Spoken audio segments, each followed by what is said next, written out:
Bapak, Ibu, Saudara-saudari yang dikasihi Tuhan, selamat siang semuanya. Ketika kita hendak memasuki institusi tertentu atau instansi tertentu, biasanya ada syarat-syarat yang diberlakukan. Misalnya ketika kita hendak melamar pekerjaan, itu biasanya ada syarat-syarat yang diberlakukan yang harus dipenuhi oleh seorang pelamar kerja. Misalnya pengalaman kerja, atau jenis kelamin yang dibutuhkan pria atau wanita, atau misalnya pendidikan terakhir. Atau seperti kami-kami ini. Kami-kami ini masuk ke dalam persaudaraan Fransiskan tidak begitu saja. Tetapi ada syarat-syarat yang harus kami penuhi. Yaitu pertama, harus lelaki tulen, seorang Katolik, umurnya minimal 18 tahun, maksimal 35 tahun, sehat jasmani dan rohani. Atau di dunia pendidikan ada juga syarat-syarat seperti itu. Nah, kalau kita mendengar dengan seksama bacaan pertama tadi, kita menemukan ada sedikit perdebatan soal persyaratan menjadi Kristen, persyaratan untuk diselamatkan. Orang-orang Yahudi yang menjadi percaya, mereka mendesak agar orang-orang bukan Yahudi itu, jika mau menjadi Kristen, jika ingin diselamatkan, mereka harus disunat. Mereka harus tunduk pada hukum Musa. Tetapi Barnabas dan Paulus tidak setuju dengan itu. Bagi Barnabas dan Paulus, Yesus Kristus telah mati untuk menebus dosa semua manusia. Tidak hanya terbatas bagi orang Yahudi. Oleh karena itu, orang-orang non-Yahudi, kalau mau jadi Kristen, tidak perlu tunduk pada hukum-hukum Yahudi. Nah, kita juga ketika hendak menjadi Katolik, ada persyaratan-persyaratan tertentu yang harus kita penuhi. Misalnya harus dibaptis. Kalau ingin menjadi Katolik ya harus dibaptis. Tentu sebelum dibaptis ada persiapan-persiapan terlebih dahulu. Atau juga harus ada dokumen-dokumen yang dipenuhi, yang diisi.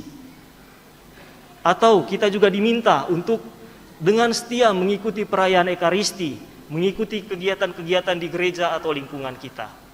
Itu syarat-syarat untuk menjadi seorang Katolik. Apakah syarat-syarat itu penting? Tentu sangat penting. Bagaimana kalau kita mau mengatakan diri kita ini orang Katolik, tetapi kita tidak aktif dalam kehidupan menggereja? Kita tidak pernah mengikuti perayaan Ekaristi. Urusan perkawinan kita belum beres. Tetapi ada lagi yang lebih penting daripada itu. Tidak berhenti pada hal-hal lahiriah itu, pada dokumen-dokumen atau perayaan-perayaan simbolis, perayaan-perayaan liturgis. Ada yang lebih penting dari itu. Apa itu? Itu dikatakan Tuhan Yesus dalam bacaan Injil hari ini. Taatilah firman-Ku. Itu yang membuat kehidupan kita sebagai seorang Katolik menjadi lebih bernyawa. Taatilah firman-Ku. Dan itu dimungkinkan kalau kita sudah mencintai Yesus. Kalau kita belum mencintai Yesus, sepertinya sulit. Kita akan menaati hukum Allah bukan karena cinta, tetapi karena kewajiban. Dalam bacaan-bacaan kitab suci kita sering melihat bahwa Yesus, dia mengkritik ahli-ahli Taurat dan orang-orang Farisi. Kenapa? Karena mereka menghayati hidup keagamaan hanya berdasarkan pada kewajiban, bukan berdasarkan pada cinta. Mereka berpuasa karena diwajibkan untuk berpuasa, bukan karena cinta. Mereka sibuk melihat kesalahan orang lain. Oh, dia ini melakukan hukum Taurat, dia ini tidak. Dia ini beraktivitas pada hari Sabat, dia ini tidak. Dia ini mencuci tangan sebelum makan, dia ini tidak. Mereka hanya sibuk memperhatikan kesalahan-kesalahan orang lain, tetapi tidak melakukannya atas dasar cinta. Begitupun dengan kita orang-orang Katolik. Percuma kalau kita datang mengikuti perayaan Ekaristi, tetapi kehidupan kita belum beres. Kehidupan keagamaan kita belum beres. Kehidupan kita, relasi kita dengan sesama kita belum beres.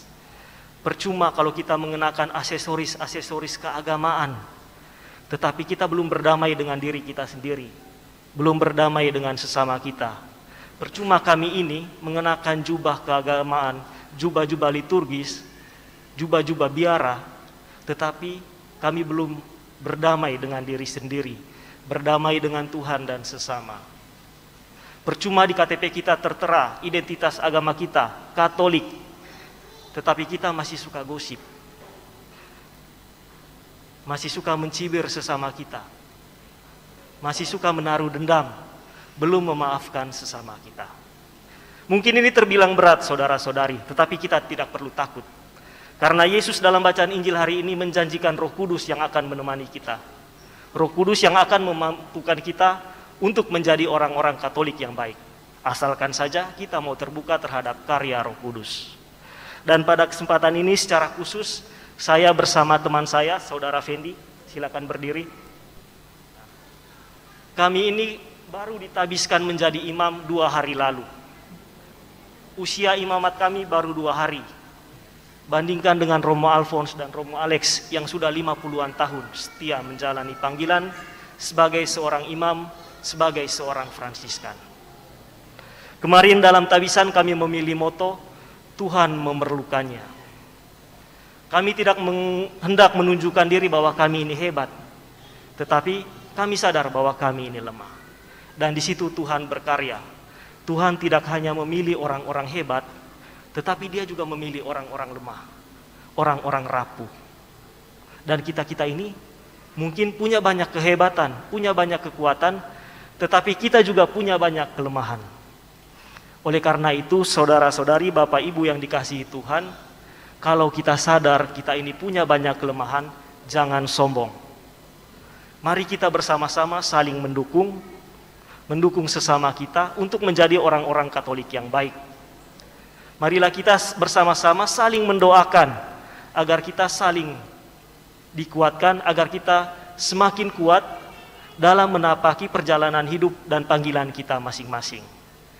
Marilah kita bersama-sama saling mendoakan agar Roh Kudus turun atas diri kita masing-masing dan kita dimampukan untuk menjadi orang-orang Katolik yang baik.